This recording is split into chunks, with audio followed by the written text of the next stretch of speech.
sa inyo. Madali lang po rin kasagutan. Madali lang naman po ito. Magtatanong lang po kami sa inyo. Madali lang. Kapag nasagot po ninyo, sagot kita. Ready po kayo? Opo.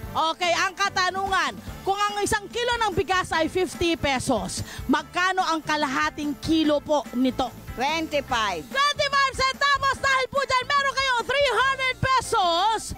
Yan, mula po sa Net25 at sa LTE. Maraming salamat ho. Ito tayo.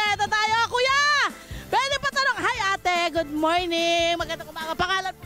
Mita po. Nakapag-almusal na ba? Hindi pa po. Hindi pa. Baba ka rito para makausap ka na maayos.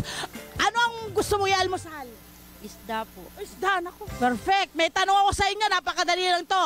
Sa traffic signals, anong kulay ng ilaw ang nangangahulugan ng stop o hinto? Red. Red! Good job! Meron ka 300 pesos mula mo sa Net25. Kuya, good morning. Nahiya bigla si Kuya. Kuya, pangalan? Jimbo. Ha? Jimbo. Kimbo? Jimbo. Ilang taon na si Kuya Jimbo? 49.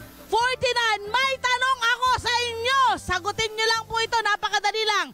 Sinong K ang babaeng host at broadcaster na may apelyidong Sanchez at nakapangasawa ng Rojas? Clue, siya ay K. Sanchez Rojas. Hindi ko alam po eh. Hindi niya alam. Dahil hindi niya alam. Kailangan mong mag-jumping jack. Jumping jack. Ganon. Si Corina Sanchez yun.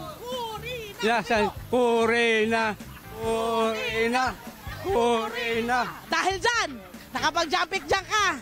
Hati tayo kasi nag-jumping na. Meron ka 300 pesos mula sa Net25. Hi! Sumalaman sa Net25, mga ka-Net25. This is Love and New Verbo.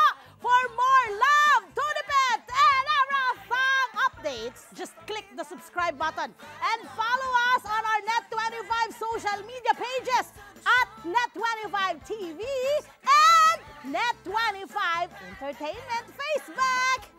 See ya. I love ya.